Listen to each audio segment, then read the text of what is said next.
Here we've used the C-clamp. We've compressed that piston back into the bottom there. It's bottomed out. Also too, you want to take your cap off, because when you're pushing that piston back, that's going to push fluid back to our reservoir here, and we got a little bit of an overflow situation. So when we're done this job, we'll have to remove fluid to get back to our proper full mark there. I just use this to take some fluid out, suck some fluid out of the master cylinder here. We still got to do the brakes in the back. We'll reset our level, and I don't know, if we get real ambitious, we'll change all the fluid out because it's pretty dirty. Rear brakes.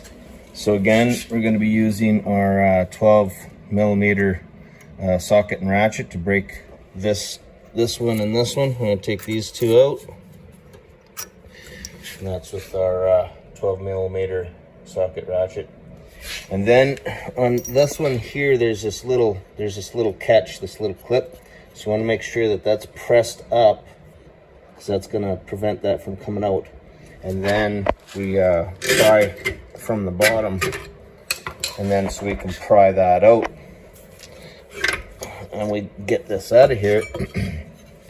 The inside one, there's not enough room to pull this inside one out, so we have to pull this outside one out first, and then we can pull the inside one out.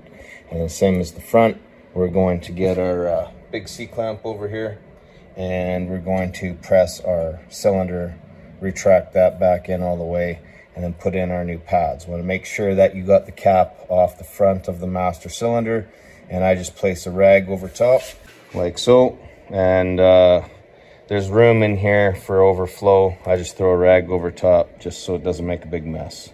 We've got the piston retracted all the way back into the cylinder bore there.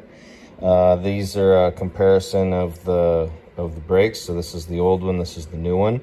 A good indicator would be, you see how this has a tapered end on it.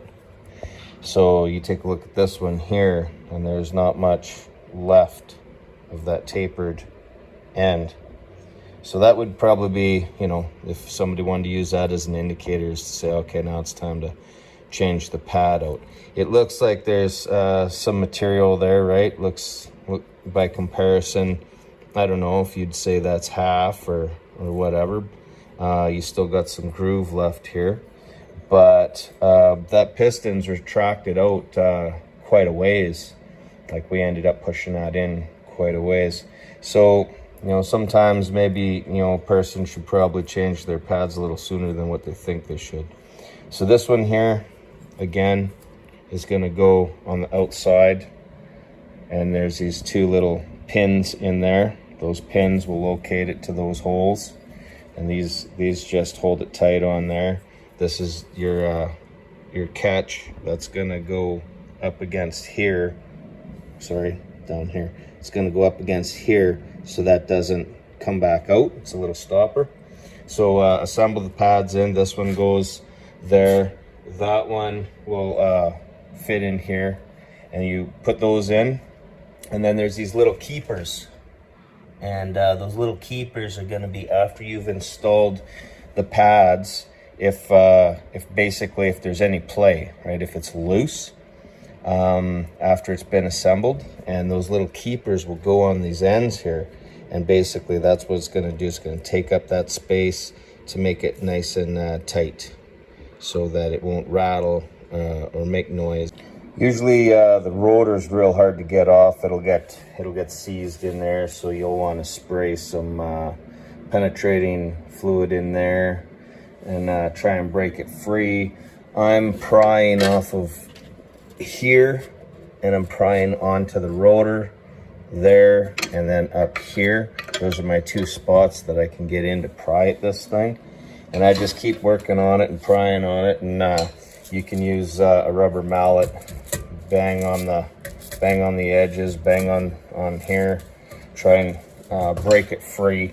And then once you get that thing off, you see that it's all rusted and corroded in there, and that's why you're going to have trouble. In some cases, This is your emergency brake. You also, I guess, want to make sure your emergency brake off before you try pulling that off. And not that this should ever happen, but sometimes it does. Sometimes there's a groove in here, right? Which means that somebody's had the emergency brake on and they're driving this thing and it wore a groove in, and then there's a lip on the end, and that makes it real hard to get off. That's not our situation in this case, but I've had it happen before.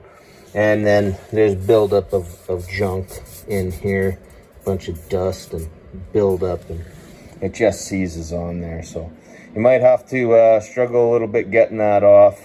Work at it until you get it off, and then get your new one on there. I like to spray some fluid down in here, not on the pads. You don't want it on the pads, but try to get it down in there. And like WD-40 is good because it kind of repels moisture or whatever. So kind of get those components lubricated, and it's a little bit of a rust protection. So this surface is flat and that surface is flat. And so if you put some anti-seize on here or some kind of lubricant, penetrating oil, something like that, this is another reason why that's so hard to get off, right? This, you know, it slides on there, and then the rust will make it stick together. It's hard to get off of there. So put something on there on one or both sides, and when you throw this back together, the next time you go to take it apart, it should come off easy and you won't have to struggle. Got the new pads on here, and a couple things to notice is that where that old one was caught in here, I think is just because of the wear of the pad. This one actually doesn't want to go on there. It wants to stay on the outside. So then as we take a look in here, looks like we're pretty good for spacing there and here, and then down in here too. But if we take a look here, there's a gap, and I can move that. So that's where these little clips will come in. So I'll find the right size clip and put that on there, and then that's gonna stop that from being able to move, and then it'll be tight in there.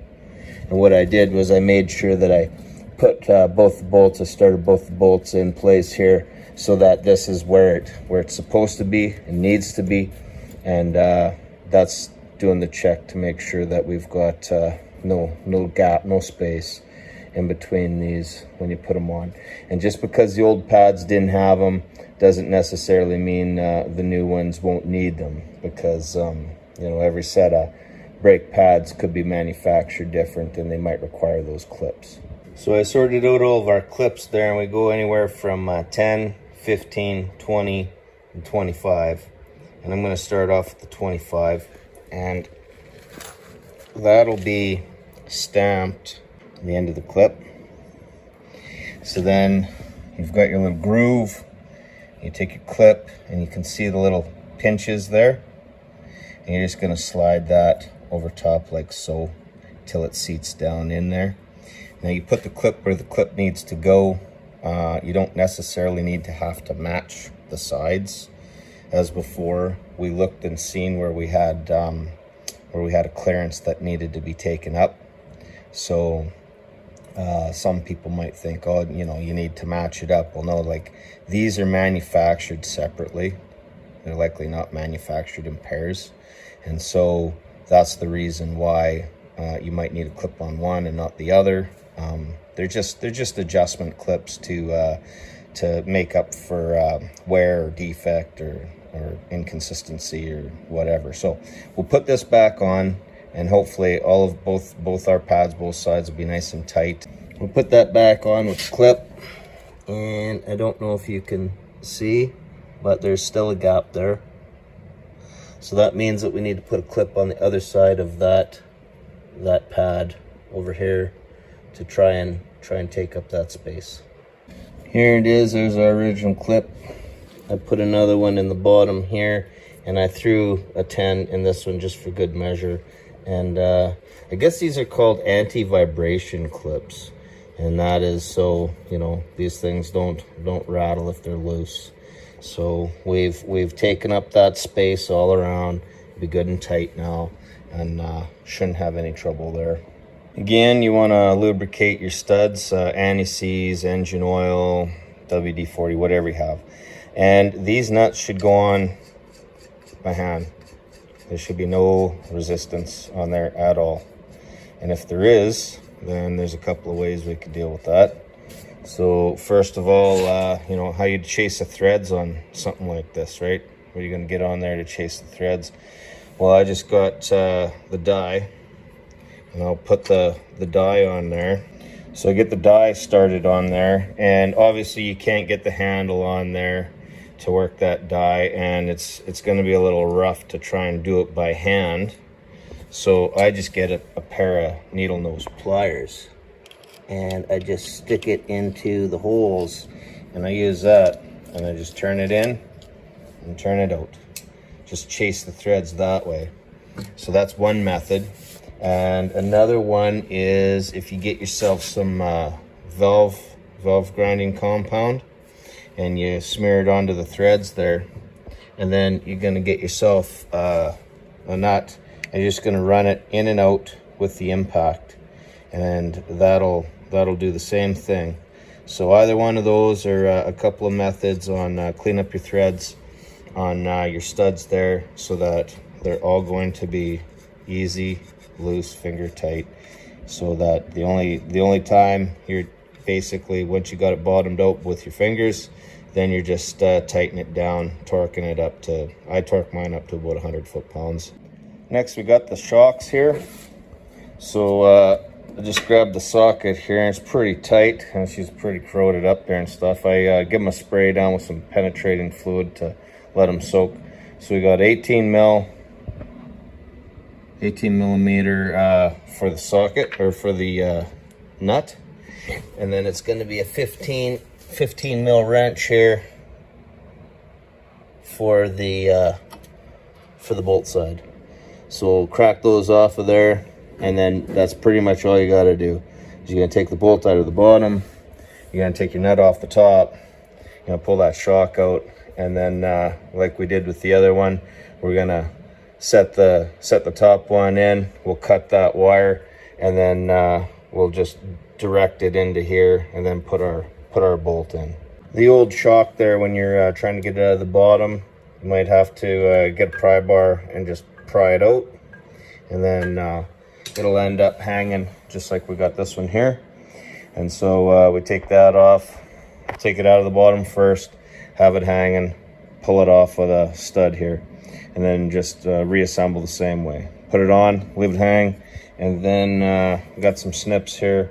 We're going to snip this wire as we hold it and guide it into place there. And then once it's kind of guided into place, we just got a little bit of working to get the bolt in and tighten it up. If I was to use a torque spec, it'd be about 50 foot-pounds. These are metric fasters, but they're close to 7/16, so it should be about 50 foot-pounds. Also note that in here we have we can get right at our shock here. We have full access to the shock, but if you go on the passenger side has this the shield in place here, so you just have to remove that to get access at that shock to replace it. And you know, whether or not a guy wants to keep this or not, sometimes this will rattle around, it'll make noise. And that was with the other Jeep there. We were driving down the highway one time, couldn't figure out what this noise was coming from the back end, and it ended up being this thing rattling, shaking away. So if that's an annoyance to some people, you could remove that on both sides and do without. There it is, final assembly, shock installed. And when you're working on this stuff, take a look at the other components that are nearby. So on this side here, this is our sway bar link on the back, and we found on the passenger side that this is busted. So here on the passenger side, it's gone. We don't have a sway bar link here, so I don't have that part right now, but probably order that and get that repaired in the future here too.